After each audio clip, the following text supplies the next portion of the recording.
എന്താ പ്രശ്നം? അയാൾ പറഞ്ഞു, ഈ വടിയമ്പലത്തിൽ എനിക്കൊന്ന് രാത്രി കടക്കാൻ പറ്റുമോ? ഈ കൊട്ടാരത്തിൽ, ഈ വടിയമ്പലത്തിൽ. ഇബ്രാഹിം അദ്ഹം എന്ന രാജാവാണ്, സൂഫിയായിട്ടില്ല, വലിയായിട്ടില്ല. അദ്ദേഹത്തിന്റെ മനസ്സിൽ മാറ്റമുണ്ടായത് ഇങ്ങനെയാണ്. അദ്ദേഹത്തിന്റെ മനസ്സിൽ മാറ്റമുണ്ടായത് ഇങ്ങനെയാണ്. അദ്ദേഹം ചോദിച്ചു, വടിയമ്പലമോ? അദ്ദേഹം പറഞ്ഞു, വന്ന വടിയാത്രക്കാരൻ പറഞ്ഞു, അതെ, ഇത് വടിയമ്പലമാണ്. എങ്ങനെ എന്റെ കൊട്ടാരം എങ്ങനെ വടിയമ്പലമാകും? ആ യാത്രക്കാരൻ ചോദിച്ചു ഒരു മറുപടി ചോദ്യമുണ്ട്, രാജാവേ, നിങ്ങൾക്ക് മുമ്പ് രാജ്യം ഭരിച്ചതാണ് എന്റെ വാപ്പ. അദ്ദേഹം എവിടെ? അദ്ദേഹം മരിച്ചുപോയി. ആ മരിച്ച വാപ്പാടെ മുമ്പ് ഈ രാജ്യം ഭരിച്ചതാണ് എന്റെ വാപ്പാടെ വാപ്പ. അദ്ദേഹം എവിടെ? അദ്ദേഹം മരിച്ചുപോയി. അതിനു മുമ്പ് ഈ സിംഹാസനത്തിലിരുന്നാരാണ് എന്റെ ഉപ്പാന്റെ ഉപ്പാന്റെ ഉപ്പ. അദ്ദേഹം എവിടെ? മരിച്ചുപോയി. അപ്പൊ നിങ്ങളുടെ ഉപ്പാന്റെ ഉപ്പാന്റെ ഉപ്പയിൽ നിന്നിരുന്നു, അദ്ദേഹം പോയി. അടുത്ത് നിങ്ങളുടെ ഉപ്പാടെ ഉപ്പ വന്നു, അദ്ദേഹവും പോയി. നിങ്ങളുടെ പിന്നീട് നിന്റെ ഉപ്പ വന്നു, അദ്ദേഹവും പോയി. ഇപ്പൊ ഇതാ നിങ്ങൾ ഈ സിംഹാസനത്തിലിരിക്കുന്നു. നാളെ നിങ്ങളും പോവും, അടുത്തയാൾ വരും. അപ്പൊ യഥാർത്ഥത്തിൽ ഒരു കൊട്ടാരമല്ല, ഇതൊരു വഴിയമ്പലമാണ്. അവിടെ ഓരോരുത്തർ വരും, അവരവരുടെ ആവശ്യങ്ങൾ തിരിച്ചു പോകും. അതാണ് സത്രത്തിന്റെ വഴിയമ്പലത്തിന്റെ പ്രത്യേകത. എന്നാ ആള് വന്ന് പറഞ്ഞപ്പോ അതേവരെ സുഖലോലുപതയിൽ ജീവിച്ചിരുന്ന ഇബ്രാഹിം അദ്ഹം എന്ന ബൽക്ക എന്ന രാജ്യത്തിന്റെ അധിപതിയുടെ മനസ്സിൽ ഒരു കൊള്ളിയാൻ മിന്നി. ഈ മനുഷ്യൻ പറയുന്നത് സത്യമാണല്ലോ. അദ്ദേഹം അത്ഭുതത്തോടെ കണ്ണു തുറന്നു നോക്കിയപ്പോ വഴിയാത്രക്കാരൻ അപ്രത്യക്ഷമായത്രേ. രാജകിങ്കരന്മാരോട് പറഞ്ഞു, അദ്ദേഹത്തെ തിരിച്ചു വിളിക്കാൻ നോക്കിയിട്ട് രാജകിങ്കരന്മാര് നോക്കിയിട്ട് അദ്ദേഹത്തെ കണ്ടില്ല. അള്ളാഹു പറഞ്ഞു വിട്ട ഒരു മലക്കിനെ പോലെ ആ മനുഷ്യൻ അവിടെ നിന്ന് തിരിഞ്ഞു പോയി അത്രേ. ഈ ഒരു സംഭവമാണ് മഹാനായ ഇബ്രാഹിം ഇബ്നു അദ്ഹം എന്ന് പറയുന്ന ലോകമറിയപ്പെട്ട ബൽക്ക എന്ന രാജ്യത്തിന്റെ ചെങ്കോലും കിരീടവും വെച്ചെറിഞ്ഞ മഹാരാജാവിനെ ലോകമറിയപ്പെട്ട വലിയാക്കി മാറ്റിയത് ഈ വടിയമ്പലമാണല്ലോ. ഇത് ശരിയാണല്ലോ. എന്റെ ഉപ്പ പോയ സ്ഥാനത്ത് ഞാനിരുന്നല്ലോ, ഇനി ഞാനിരിക്കുന്ന സ്ഥാനത്ത് എന്റെ മക്കളിരിക്കുമല്ലോ. സഹോദരാ, നിന്റെ വീട്ടിലെ ഉമ്മറപ്പടിയുടെ ചാരുകസേരയിൽ ഉപ്പയാണ് കിടന്നത്. ഇനി കുറെ കഴിയുമ്പോ ചാരുകസേര ഒറ്റക്കാവും. നമ്മുടെ ചാരുകസേരയിലും മക്കൾ സ്ഥാനം പിടിക്കുമല്ലോ. ഇബ്രാഹിമിന് അദ്ഹം റളിയല്ലാഹു അൻഹു ഈ ഒരൊറ്റ സംഭവത്തോടെ അദ്ദേഹം കൊട്ടാരത്തോട് പിന്നെ കുറെ സംഭവങ്ങൾ ഉണ്ടായി തുടരെ. അത് പറയാനുള്ള വേദിയല്ല, ചരിത്രം പറയാൻ ഞാൻ ഉദ്ദേശിക്കുന്നുമില്ല, കണ്ടന്റുകൾ മാത്രം പറയുകയാണ്. ഇബ്രാഹിം ഇബ്നു അദ്ഹം റളിയല്ലാഹു തആല കൊട്ടാരം വിട്ടിറങ്ങി കൊടുങ്കാട്ടിലേക്ക് ഇറങ്ങുകയാണ്. ഭാര്യയും മക്കളും വന്നിട്ട് പറഞ്ഞു, പോവരുത്, ഇല്ല ഇല്ല, എനിക്കെന്റെ റബ്ബിനെ കാണണം, ഇലാഹി ഇലാഹി ഇലാഹി എന്ന് പറഞ്ഞുകൊണ്ട് ഇബ്രാഹിമിന് അദ്ഹം കാട്ടിലേക്ക് ഇറങ്ങി. പിന്നെ ഇബ്രാഹിമിന് അദ്ഹം ആരായെന്നറിയോ? സിംഹാസനത്തിന്റെ മുകളിലൂടെ ജീവിച്ചു പോയി ഈ മനുഷ്യൻ പിന്നെ ആരെന്നറിയോ? ലോകമറിയപ്പെട്ട വലിയായി. അദ്ദേഹത്തിന് പിന്നെ കിടക്കാൻ തലചായ്ക്കാൻ ഒരടി മണ്ണ് പോലുമില്ലാതെ മഴ തിമിർത്ത് പെയ്യുന്ന രാത്രിയിൽ പള്ളിയുടെ മുമ്പിലൂടെ നടന്നുപോയി. തിമിർത്ത് പെയ്യുന്ന മഴയിൽ കിടക്കാൻ സ്ഥലമില്ലാതെ പള്ളിയുടെ മുറ്റത്ത് പോയി കിടന്നു. പള്ളിയുടെ വരാന്തയിൽ കിടന്നപ്പോ മുക്രി വന്നിട്ട് പറഞ്ഞു, എഴുന്നേറ്റ് പോ, ഇവിടെ യാത്രക്കാർക്ക് കിടക്കാൻ പറ്റില്ല. വല്ലാതെ ചോരി കൊരിയുന്ന മഴയത്ത് കയ്യിൽ പിടിച്ചിറക്കി വിട്ടു ഇബ്രാഹിം ഇബ്നു അദ്ഹമിന്. ബൽക്കായുടെ ഒരു കാലത്തെ രാജാവായിരുന്ന ഇബ്രാഹിം ഇബ്നു അദ്ഹമിന് അവസാനം എന്ന മഹാനവറുകൾ എന്ന് കിടന്നത് എവിടെയെന്നറിയോ? ഇതേപോലെ നിങ്ങൾ ഈ കാണുന്ന മീസാൻ കല്ലുകളില്ലേ, എത്ര ആളുകളുടെ ശരീരത്തെ പുഴുക്കൾക്ക് തിന്നാൻ കൊടുത്ത മീസാൻ കല്ല്, ആ പള്ളിയുടെ ഖബർസ്ഥാനിലേക്ക് പോയി മീസാൻ കല്ലെടുത്ത് തന്റെ തലയുടെ താഴ്ഭാഗത്ത് വെച്ച് മീസാൻ കല്ലിനെ തലയണയാക്കി ഖബർസ്ഥാനിൽ കോരിച്ചൊരിയുന്ന മടയത്ത് കിടന്നു മഹാനായ ഇബ്രാഹിം ഇബ്നു അദ്ഹം റളിയല്ലാഹു അൻഹു. ബൽക്കായിലെ രാജാവാണ്, സിംഹാസനത്തിന്റെ ഉടമസ്ഥനാണ്, തോഴിമാരുടെ താരാട്ട് കേട്ട മനുഷ്യനാണ്. പക്ഷെ ഹൃദയത്തിലേക്കൊരു ചിന്ത വന്നപ്പോ, ഈ ജീവിതം ഒരു ജീവിതമല്ല, വടിയമ്പലത്തിന്റെ അടിമയാണ് ഞാനെന്നറിഞ്ഞപ്പോ ഖബർസ്ഥാനിലെ ഖബറുകളിൽ മീസാൻ കല്ല് തലയണയാക്കി വെച്ച് കിടന്നുറങ്ങി ബൽക്കായിലെ സുൽത്താൻ മഹാനായ ഇബ്രാഹിം ഇബ്നു അദ്ഹം റളിയല്ലാഹു അൻഹു. അതുകൊണ്ടാണ് സഹോദരങ്ങളെ ഞാൻ പറയുന്നു, ഈ ദുനിയാവ് വലുതല്ല. അതുകൊണ്ടാണല്ലോ ലോകൈക ഗുരു നബി മുഹമ്മദ് മുസ്തഫ ഉറക്കപ്പറ ലോകൈക ഗുരു നബി മുഹമ്മദ് മുസ്തഫ, ലോകൈക ഗുരു നബി മുഹമ്മദ് മുസ്തഫ സല്ലല്ലാഹു അലൈഹി വസല്ലമ മഹദിയായ ആയിഷ റളിയല്ലാഹു തആല പറയുന്ന ഒരു ചരിത്രമുണ്ട്. ആ ചരിത്രം നിങ്ങളോടൊരു ചെറുവഴുക്കുകളിൽ പറഞ്ഞു തരാം. അല്ലാഹു സ്വീകരിക്കുമാറാകട്ടെ. ആമീൻ പറ. ഞാൻ ഒരു നാട്ടുവർത്താനം പറഞ്ഞ സമയം കളയാത്തത് ഒരാളുടെ കൽബിലോട്ട് ഇതങ്ങ് കയറണം. ആകെ 2 മണിക്കൂർ പ്രസംഗിച്ച നാട്ടുവർത്താനം വന്നിട്ട് കാര്യമില്ല. ഇനിയും ഒരാളുടെ ഹൃദയത്തിലെങ്കിലും, ഏതായാലും നിങ്ങൾ നന്നായിട്ട് കേൾക്കുന്നുണ്ടെന്ന് മനസ്സിലാവുന്നുണ്ട്, ഹൃദയത്തിലോട്ട് ഇറങ്ങുകൂടി ചെയ്യണം. ചെയ്യൂലേ? ഈ വാളിന്റെ സദസ്സുകൾ ഒത്തിരി മാറ്റമുള്ള വ്യക്തികളെ നൽകിയിട്ടുണ്ട്. അതാണ് പലപ്പോഴും വീണ്ടും വീണ്ടും വാള് പറയാൻ പ്രേരിപ്പിക്കും. ഞാൻ കുറെയൊക്കെ നിർത്തിയ ആളാ. വീണ്ടും വീണ്ടും എന്നെ വലിച്ചോണ്ട് വരുന്നത് ചില ആളുകൾ, ചെറുപ്പക്കാര് കാണുമ്പോ ഒക്കെ പറയുന്ന ഒരു വാക്യുണ്ട്. കഴിഞ്ഞ ആഴ്ച കോഴിക്കോട് ഹോട്ടലിൽ താമസിച്ചിട്ട് രാവിലെ ബ്രേക്ക്ഫാസ്റ്റ് കഴിക്കാൻ പോയപ്പോൾ ഒരു ചെറുപ്പക്കാരനെ കണ്ടു. കരിവീട്ടി പോലെ ഇരിക്കുകയാണ്. ഞാൻ അവനെ കണ്ടിട്ട് തന്നെ ഇപ്പം മാറിയാണിത്. കുറെ കഴിയുമ്പോൾ എൻ്റെ അടുക്കൽ ചോദിച്ചു, വാക്കവി ഉസ്താദല്ലേ? ഞാൻ പറഞ്ഞാൽ അത് ആ സമയത്ത് എൻ്റെ വേഷം കണ്ട എന്നെ മനസ്സിലാവില്ല. ഓരോ സമയത്ത് ഓരോ വേഷം ഉണ്ടാവും. അപ്പൊ രാവിലത്തെ ആ ഒരു വേഷം ഞാൻ രാവിലെ ഓട്ടോ ഒക്കെ കഴിഞ്ഞ് വന്നിരിക്കുന്ന സമയമാണ്. ഇപ്പൊ ഫേസ്ബുക്കിൽ ഒരു ഫോട്ടോ എന്നെ കുറിച്ച് പ്രചരിപ്പിക്കുന്നുണ്ട്. അതിലെ ട്രാക്ക് സൂട്ടൊക്കെ ഇട്ട്, ടീഷർട്ടൊക്കെ ഇട്ട്, ഒരു കോട്ടൊക്കെ ഇട്ട് കിടക്കണം. എൻ്റെ ഫോട്ടോ തന്നെയാണ് അത്. രാവിലെ സുബഹി നിസ്കാരവും കഴിഞ്ഞിട്ട് ഞാൻ നടക്കാൻ പോകും. ഒരു 4-5 കിലോമീറ്റർ നടക്കും. നടന്നിട്ട് തിരിച്ചു വന്ന് ഇശ്റാഖ് നിസ്കരിച്ച് വീട്ടിലോട്ട് കയറും. ഇപ്പൊ ആ സമയത്ത് കന്തൂരം തൊപ്പി ഇട്ടിട്ട് നടക്കാൻ പറ്റും. എനിക്ക് എൻ്റെതായ ചില സ്വാതന്ത്ര്യമുണ്ട്, എൻ്റെതായ ചില അവകാശങ്ങളുണ്ട്. ആ സ്വകാര്യത ഞാൻ ആർക്കും വകവെച്ചു കൊടുക്കും. ആര് പറഞ്ഞാലും ഒരു പ്രശ്നമില്ല. ഇപ്പൊ വകല് പറയണ ഒരാളെന്നും പറഞ്ഞാൽ ഇനിയിപ്പോ ഞാൻ ഭാര്യയുടെ കൂടെ കിടക്കുമ്പോഴും കന്തൂരൊക്കെ ഇട്ട്, കോവറക്കോട്ടൊക്കെ ഇട്ട്, ഒരു സുന്നത്തായ തലപ്പാവും വെച്ച് സുറുമൊക്കെ ഇട്ടിട്ടാ കിടക്ക. ഓരോ സമയത്ത് ഓരോ മനുഷ്യനും ഓരോ ഡ്രസ് കോഡില്ലേ. ഇപ്പൊ അതിട്ടാ ഇപ്പൊ എന്താ ഒഴുകി വീഴുക? ആളുകൾക്ക് ഇപ്പോഴും ഒരു ചെറിയ വൃത്തത്തിന്റെ ഉള്ളിൽ നമ്മൾ ഒതുക്കിയെത്തണം. എനിക്ക് എൻ്റെ സ്വകാര്യതകളുണ്ട്. രാവിലെ ഞാൻ ഓടാൻ പോകുമ്പോൾ ട്രാക്ക് സൂട്ടൊക്കെ ഇട്ട്, ഷൂ ഒക്കെ ഇട്ട്, ഓവർക്കോട്ടൊക്കെ ഇട്ട്, തണുപ്പാണെങ്കിൽ ഓവർക്കോട്ടൊക്കെ ഇട്ടിട്ട് ഞാൻ നടക്കാൻ പോവാ. നടക്കാൻ പോയിട്ട് വന്ന് പിന്നെ കുളിച്ച് നിസ്കരിക്കാൻ പോകുമ്പോൾ ആ വേഷമല്ല അടുത്ത വേഷം. രാത്രിയിൽ കിടക്കുമ്പോൾ വേറെ വേഷമാണ്. ഇനിയിപ്പോൾ ഇവരെൻ്റെ കുളിമുറിയിലെ വേഷം കൂടെ നോക്കി എന്തായിരിക്കും അവസ്ഥ? സോഷ്യൽ മീഡിയ എന്ന് പറയുന്നത് ലോകത്തിലെ ഏറ്റവും വലിയ അപകടമാണ്. എല്ലാവരെയും ഇങ്ങനെ എന്തുകൊണ്ട് മനുഷ്യനാവുന്നു എന്നറിയില്ല. ഓരോരുത്തർക്കും ഓരോ സാഡിസ്റ്റുകളാണ്. അടുത്ത് അയലോക്കം ഇങ്ങനെ നിർത്തുന്നവനെടുത്ത് അറിയാതെ ഫോട്ടോ എടുത്തിടുക, അടുത്ത കച്ചവടക്കാരന്റെ ഫോട്ടോ എടുത്തിടുക, അടുത്ത കടയിലെ ഫോട്ടോ എടുത്തിടുക, എന്നിട്ട് ഇടുക, ഇവനെ സൂക്ഷിക്കുക. ഒരാളുടെ അഭിമാനത്തിന് എന്തിനാണ് വില പറയുന്നത്? എടാ, നീ അതിനേക്കാളും വലിയ തെമ്മാടിയല്ലേ? നീ മറ്റൊരാൾ അറിയാത്ത എത്രയോ കുറ്റങ്ങളും കുറവുകളും നിനക്കുണ്ട്. ഇവനെടുത്ത് ഫോട്ടോ ഇടുന്ന കണ്ടാൽ ഇവൻ മലക്കാന്ന് തോന്നിപ്പോകും. എന്തിനാണ് സഹോദരങ്ങളെ അവനവന്റെ ന്യൂനതകൾ? അള്ളാഹുവാണ് ലോകത്തിലെ ഏറ്റവും കരുണയുള്ള ആളാരാ. നമ്മൾ ചെയ്ത ഒരു തെറ്റ് ആദ്യം കണ്ടതാരാ? ആരാ? അള്ളാഹു അല്ലേ? നമ്മൾ ചെയ്ത തെറ്റെല്ലാം ആദ്യം കണ്ടതാരാ? അള്ളാഹു അല്ലേ?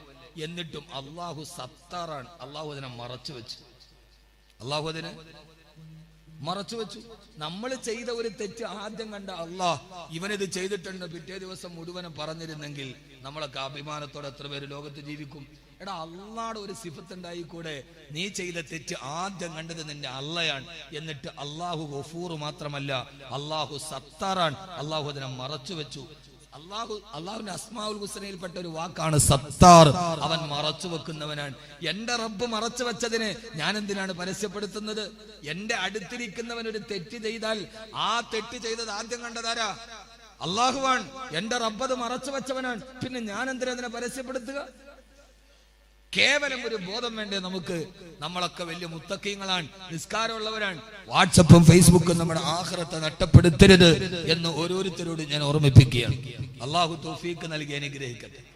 ഞാൻ എൻ്റെ ജീവിതത്തിൽ എപ്പോഴും ഞാനായിട്ട് പറയല്ല, ഞാൻ ഒരാളെയും വിമർശിക്കാറില്ല. മറ്റൊരാളുടെ കുറ്റം പറയാതിരിക്കാനാണ് ഞാൻ ശ്രമിക്കുക. ഒരാൾക്കൊരു തെറ്റുണ്ടെങ്കിൽ ഞാൻ അയാളുടെ നന്മയിലേക്കാണ് നോക്കുക. അയാൾക്ക് വേറെ 99 നന്മയുണ്ടാവും, ഒരു തിന്മയുണ്ടാവും. ആ 99 നന്മയിലേക്ക് നോക്കീൻ, ഒരു തിന്മയെ അദ്ദേഹത്തോട് സ്നേഹത്തോടെ പറഞ്ഞു കൊടുക്കീൻ. ആ മനുഷ്യൻ മാറ്റും, ഉറപ്പാണ്. അള്ളാഹു സ്വീകരിക്കട്ടെ. അങ്ങനെ പറഞ്ഞു കൊടുക്കും. വെള്ളിയാഴ്ച പള്ളിയിൽ വരുന്നവരോടും പള്ളിയിലെ ഇമാമിയങ്ങളും പ്രാസംഗികരും പ്രസംഗിക്കണടാ, കള്ളു കുടിച്ചവനെ നീ നരകത്തിലാണടാ, നിന്നെ അള്ള വെറുതെ വിടൂലടാ എന്നല്ല. എടാ പൊന്നു മോനെ, നീ ഇപ്പൊ മദ്യപിച്ചിട്ടുണ്ടെങ്കിൽ ശരി, നീ ഇപ്പൊ തൗബ ചെയ്ത് അള്ളാഹിനോട് പൊറുക്കലിനെ തേടി, എന്നിട്ട് അടുത്ത നിമിഷം നീ മരിച്ചാലും നിനക്ക് സ്വർഗ്ഗം ഉറപ്പാണ് എന്ന് നേരെ തിരിച്ചു പറഞ്ഞു കൊടുക്കും. ആ പറച്ചിൽ പ്രയോജനം ഉണ്ടാകും, അല്ലാത്ത പറച്ചിൽ പ്രയോജനം ഉണ്ടാക്കൂല. ഉറപ്പാണ്. നെഗറ്റീവായി പ്രസംഗം പോലും നടത്തരുത്. ഹബീബ ഉമർ റളിയല്ലാഹു തആല അൻഹുവിന്റെ മുമ്പിൽ ഒരു മദ്യപാനിയെ കൊണ്ടുവന്നു, ചാട്ടവാർ വെച്ച് അടിച്ചു. അവൻ പറഞ്ഞു, അള്ളാണ് ഞാൻ ഇനി മദ്യപിക്കൂല അമീറുൽ മുഅ്മിനീൻ. അയാൾ പോയി വീണ്ടും മദ്യപിച്ചു, വീണ്ടും ചാട്ടവാർ വെച്ചടിച്ചു. വല്ലാഹി ഇനി ഞാൻ മദ്യപിക്കൂല അമീറുൽ മുഅ്മിനീൻ. വീണ്ടും പോയി കുടിച്ചു. മൂന്നാമതും വന്ന് അയാളെ ചാട്ടവാറ് കൊണ്ട് അടിച്ചപ്പോ അടുത്തിരുന്നൊരു സഹാബി പറഞ്ഞു, ഉമറേ അവനെ ഇനി അടിക്കണ്ട, അവൻ നന്നാവൂല ഉമറേ. മൂന്നാമത്തെ പ്രാവശ്യമാണ് അവൻ വീണ്ടും കുടിക്കുന്നത്.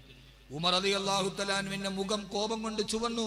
ആ സഹാബിയോട് പറഞ്ഞ, സഹാബി ഇവൻ ഇനി നന്നാവൂല എന്ന് പറഞ്ഞ സമയം കൊണ്ട് അല്ലാഹു ഇനിയെങ്കിലും ഇവനെ നന്നാക്കണേ എന്ന് നീ നിന്റെ സഹോദരന് വേണ്ടി ദുആ ചെയ്തിരുന്നെങ്കിൽ എത്രയോ നന്നായിരുന്നു സഹാബി എന്ന് മഹാനായ സയ്യിദുനാ ഉമർ ഇബ്നുൽ ഖത്താബ്. നമ്മുടെ പ്രബോധനം പോസിറ്റീവ് ആവണം. കള്ളു കുടിച്ചവനോട്, ലഹരി ബാധിച്ചവനോട്, പലിശ മേടിച്ചവനോട് പറയേണ്ടത് നീ നരകത്തിലാണടാ, നീ രക്ഷപ്പെടൂലടാ എന്നല്ല. നീ തെറ്റു മനസ്സിലാക്കി തൗബ ചെയ്യ്. ഇപ്പൊ തൗബ ചെയ്താൽ അടുത്ത നിമിഷം നീ മരിച്ചാൽ അള്ളാഹുവിന്റെ സ്വർഗ്ഗം നിനക്ക് ഉറപ്പാണ്. ഇപ്പോഴും നിനക്ക് അവസരം നഷ്ടപ്പെട്ടിട്ടില്ല കേട്ടോ. അല്ലാഹു അങ്ങനെ ആക്കി തരാം. ആമീൻ പറ. സഹോദര നന്നാവാൻ റസൂലുള്ളാഹി സ്വല്ലല്ലാഹു അലൈഹി വസല്ലം കാര്യമാണ് പറഞ്ഞത്. നന്നാവാൻ വേറെ ഒരു പ്രസംഗവും വേണ്ട. സമയമായോ? ഇല്ലേ? താവണമില്ല. എന്താണ് അജ്മൽ ഭായി, നിങ്ങളുടെ ഇവിടുത്തെ ക്ലോക്കിന് ഒരു അനക്കമില്ലല്ലോ. ഇതൊരു ജാമിതയായിട്ട് തന്നെ ഇരിക്കുകയാണ്. ജാമിത എന്ന് പറഞ്ഞാൽ ഉറച്ചു പോയത് കട്ടിയായതെന്ന്. അതിന് ജാമിത എന്ന് പറഞ്ഞാൽ അതിന്റെ അർത്ഥം ജാമിതത്ത് എന്ന് പറഞ്ഞാൽ ഉറച്ചു പോയത്, കട്ടിയായത്, കല്ല് പോലെ ആയി പോയെന്നാണ്. ഇനി അത് മെഴുകാവാൻ വലിയ പാടാന്ന് അതിന്റെ അർത്ഥം.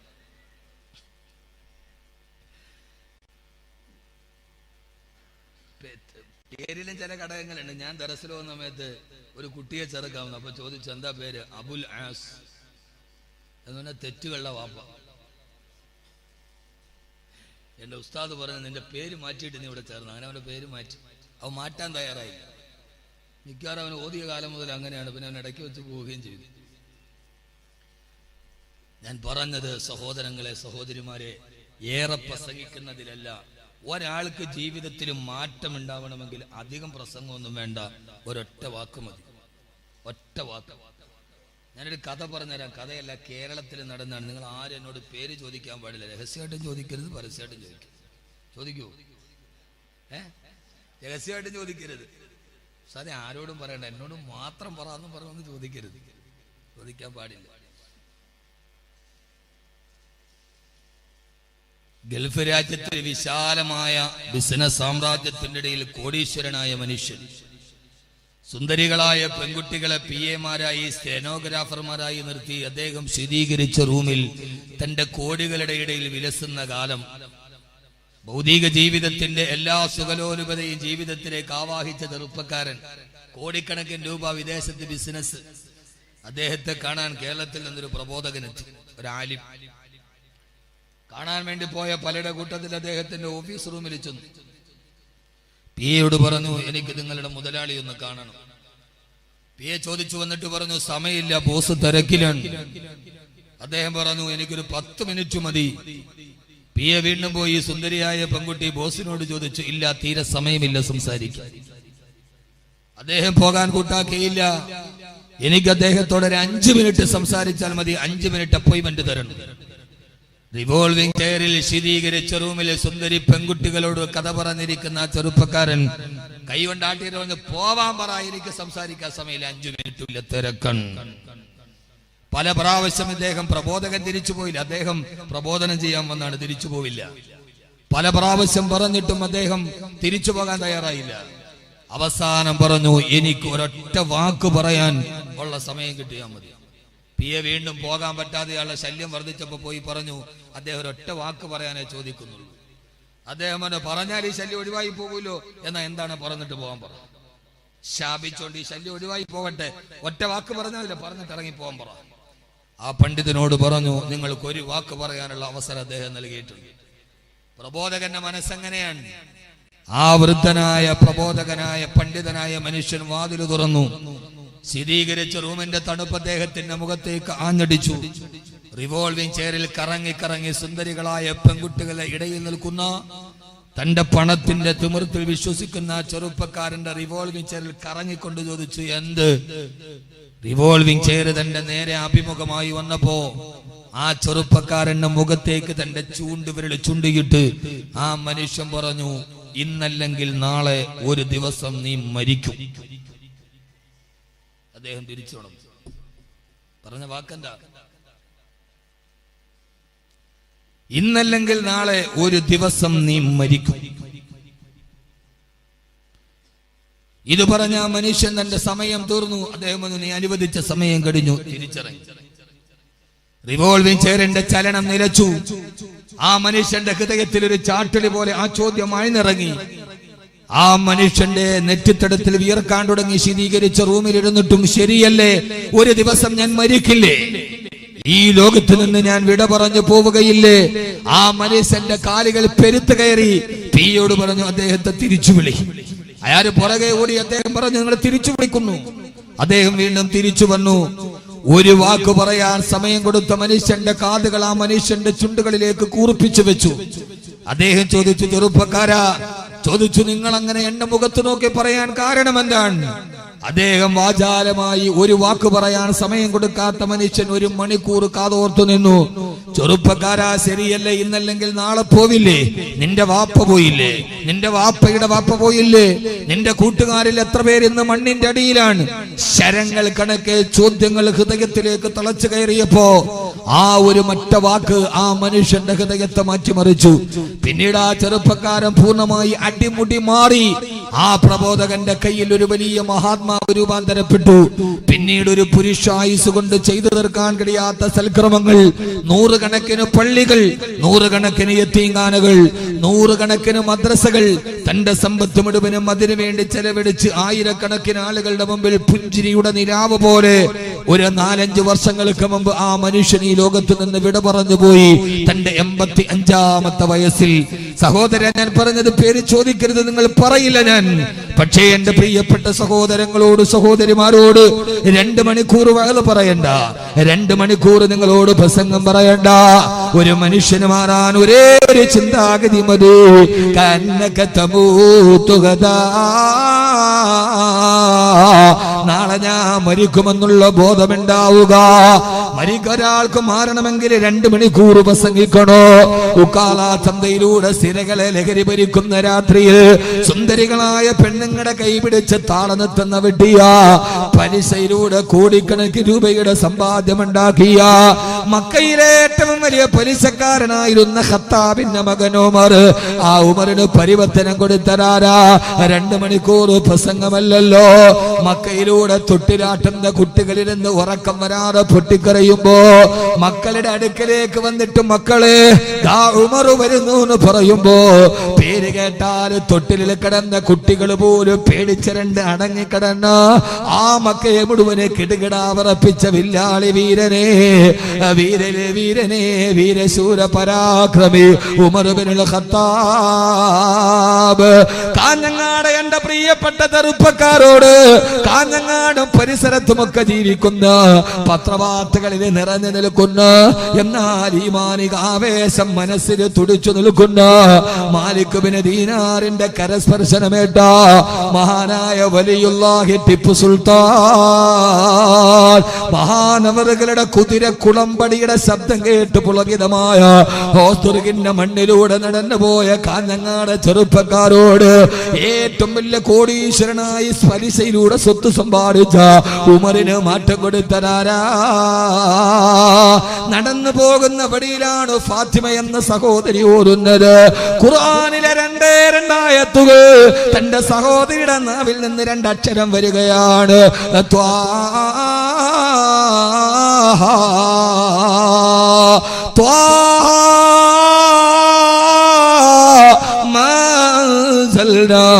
അലൈക്കൽ ഖുർആന ലിതഷ്ഖാ. ഉമർ എന്ന കാട്ടാളന്റെ ഹൃദയം പിടഞ്ഞു. എന്താണിത്? ത്വാഹ. താനെപ്പോഴും പറയുന്ന അറബി ഭാഷയിലെ രണ്ടക്ഷരങ്ങൾ കൂട്ടിച്ചേർത്ത് ഈണത്തിൽ ഫാത്തിമ പറയുന്നതെന്താണ്? ത്വാഹ ത്വാഹ ത്വാഹ. പരിചിതമായ തന്റെ സംസാര ഭാഷയുടെ അറബി ഭാഷയിലെ രണ്ടക്ഷരങ്ങൾ അത് കൂട്ടിച്ചേർത്തൊരു വേദമിറങ്ങിയോ, അത് കൂട്ടിച്ചേർത്തിട്ടൊരു അത്ഭുതമിറങ്ങിയോ. ഉമർ ചെവി കൂർപ്പിച്ചു. അടുത്ത ആയത്തിറങ്ങി. അൻസൽനാ അലൈക്കൽ ഖുർആന ലിതഷ്ഖാ. ഈ ഖുർആനിനെ ഞാൻ അവതരിപ്പിച്ചത് നിങ്ങൾ പരാജയപ്പെടാതിരിക്കുവാൻ വേണ്ടിയാണ്. അല്ലാ തഷ്ഖാ, നിങ്ങൾ പരാജയപ്പെടാതിരിക്കാൻ. ഉമറിന്റെ ഹൃദയത്തിലേക്ക് കൂരമ്പ് തുളച്ചു കയറി. അല്ലാഹുവേ, ഞാൻ പരാജയത്തിലാണല്ലോ, ഞാൻ പലിശയിലാണല്ലോ, ഞാൻ മദ്യത്തിലാണല്ലോ, ഞാൻ പെണ്ണിനാണല്ലോ, ഞാൻ ആഭാസത്തിലാണല്ലോ, ഞാൻ അശ്ലീലത്തിലാണല്ലോ, ഞാൻ അരുതായ്മയിലാണല്ലോ. അല്ലാഹുവേ, എനിക്ക് മാറണം. ഈ ഒരൊറ്റ ചാട്ടുളിയാണ് ഉമറിന്റെ ലോക ചരിത്രത്തിന്റെ വ്യക്തിത്വത്തിന്റെ ധവള പ്രകാശം കൊണ്ട് ലോക ചരിത്രത്തെ വിസ്മയിപ്പിച്ച മഹാനായി മാറ്റിയെടുക്ക്. എന്റെ പ്രിയപ്പെട്ട ചെറുപ്പക്കാരോട് മാറ്റമുണ്ടാകണം സഹോദരങ്ങളെ, മാറ്റമുണ്ടാകണം സഹോദരങ്ങളെ. ആ മാറ്റത്തിന്റെ യഥാർത്ഥ അടിസ്ഥാനം വമൽ ഹയാത്തുദ് ദുനിയാ ഇല്ലാ മതാഉൽ ഗുറൂർ. ഈ ജീവിതം ചതിക്കുന്ന ജീവിതമാണ്. അതുകൊണ്ട് ഈ ജീവിതത്തെ കൊതിക്കരുത്, ഈ ആഡംബരത്തെ കൊതിക്കരുത്, ഈ ആവേശത്തെ കൊതിക്കരുത്. മഹാനായ ബഹുമാനപ്പെട്ട ഹബീബായ നബി മുഹമ്മദ് മുസ്തഫ സല്ലല്ലാഹു അലൈഹി വസല്ലമയെ കുറിച്ച് ആയിഷ റളിയല്ലാഹു തആല പറയുന്ന ഒരു ചരിത്രമുണ്ട്. ഞാനും എന്റെ ഹബീബായ നബി തങ്ങളെ രാത്രിയിൽ കിടന്നുറങ്ങുമ്പോ ഹബീബായ നബി തങ്ങൾ എന്നെ അടുക്കൽ കിടന്നുറങ്ങുകയാണ്. പാതിരാത്രിയിൽ ഞാൻ എഴുന്നേറ്റ് നോക്കുമ്പോ എന്റെ ഹബീബായ നബി തങ്ങളെ കാണാനില്ല. പരിഭ്രാന്തിയായി എനിക്ക്, വിഹ്വലതയായി എനിക്ക്. അല്ലാഹുവിന്റെ റസൂൽ എവിടെ പോയി? അല്ലാഹുവിന്റെ റസൂൽ എവിടെ പോയി? അറിയാൻ ഞാൻ മദീനയുടെ വെളിയിലോട്ട് ഇറങ്ങി. ഹബീബായ നബി തങ്ങളെ കാണുന്നില്ല. മദീനയുടെ നാലുപാടും ഞാൻ വേവലാതിയോടെ ഓടി നടന്നു. രാത്രിയിൽ എന്റെ കൂടെ കിടന്ന ഭർത്താവ് ഇവിടെ പോയി. അവസാനം എന്റെ മനസ്സിനൊരു സംശയമായി. എന്നെ ഉറക്കി കിടത്തിയിട്ട് മറ്റുള്ള ഭാര്യമാരുടെ വീട്ടിൽ പോയിട്ടുണ്ടാകുമോ? പെണ്ണല്ലേ, പെണ്ണിന്റെ സ്വതസിദ്ധമായ ചിന്ത വന്നു, പെണ്ണിന്റെ സ്വതസിദ്ധമായ സ്വഭാവം വന്നു. മറ്റു ഭാര്യമാരുടെ വീട്ടിൽ പോയിട്ടുണ്ടാകുമോ? ഞാൻ പൂച്ചയെ പോലെ അനങ്ങാട് ഓരോ ഭാര്യമാരുടെയും വീടിന്റെ മുമ്പിൽ പോയി നോക്കി. ഹബീബായ നബി തങ്ങൾ അവിടെ വന്നതിന്റെ അടയാളമില്ല. എത്ര മനോഹരമാണ് ആയിഷ ബീവിയുടെ ഈ വിവരണം. ഭർത്താവിനെ കാണാതെ മറ്റു ഭാര്യമാരുടെ വീട്ടുപടിക്കൽ അന്വേഷിക്കുന്ന ഭാര്യ, അവിടെയും കാണാതെ. പിന്നെ എനിക്ക് പേടിയായി. ഹബീബായ നബി തങ്ങൾ എവിടെ പോയി? എന്റെ ഹൃദയത്തിനെ പേടി ഇങ്ങനെ വലിച്ചു കൂട്ടുമ്പോ പെട്ടെന്നതാ എവിടെ നിന്നോ കൊച്ചുകുട്ടികൾ കരയുന്നത് പോലെ, പിഞ്ചു കുഞ്ഞുങ്ങൾ വാവിട്ട് നിലവിളിക്കുന്നത് പോലൊരു ശബ്ദം കേട്ടു. ഞാനതറിയാൻ ഓടിച്ചെന്ന് നോക്കുമ്പോ ആ ശബ്ദം വരുന്നത് മസ്ജിദ് നബവിയുടെ ഉള്ളിൽ നിന്നാണ്. അവിടേക്ക് പോയപ്പോ ഞാൻ കണ്ട കാഴ്ച ഏതെന്നറിയോ? ഹബീബായ നബി മുഹമ്മദ് മുസ്തഫ സല്ലല്ലാഹു അലൈഹി വസല്ലമ സുജൂദിൽ കടന്ന് പൊട്ടിക്കരയുകയാണ്. അല്ലാഹുവിന്റെ റസൂൽ റുകൂയിൽ കരയുന്നു, സുജൂദിൽ പൊട്ടിക്കരയുന്നു. പ്രവാചകന്റെ ശബ്ദം വല്ലാതെ പൊട്ടിക്കരയുന്ന ശബ്ദം കേൾക്കുന്നു. ഞാൻ വാതിൽപ്പടിയിൽ നിന്ന് ഹബീബായ നബി തങ്ങളുടെ അടുക്കലേക്ക് നോക്കി. അവസാനം അല്ലാഹുവിന്റെ റസൂൽ നബി മുഹമ്മദ് മുസ്തഫ സല്ലല്ലാഹു അലൈഹി വസല്ലമ സുജൂദിൽ കിടന്നൊരു ദുആ ചെയ്യുകയാണ്. കേൾക്കണേ സഹോദരങ്ങളെ, വാതിൽപ്പടിയിൽ ഇരുന്നിട്ട് ഞാൻ അങ്ങനെ ചെവി കൂർപ്പിച്ച് പിടിച്ചു. രാത്രിയിൽ എന്റെ കൂടെ കിടന്നുറങ്ങിയിട്ട് എന്നോട് പോലും പറയാതെ പള്ളിയിൽ വന്ന് തഹജ്ജുദ് നിസ്കരിച്ച് കവിൾത്തടത്തിലൂടെ കണ്ണുനീര് തടം തല്ലിയാത്തൊടുകി.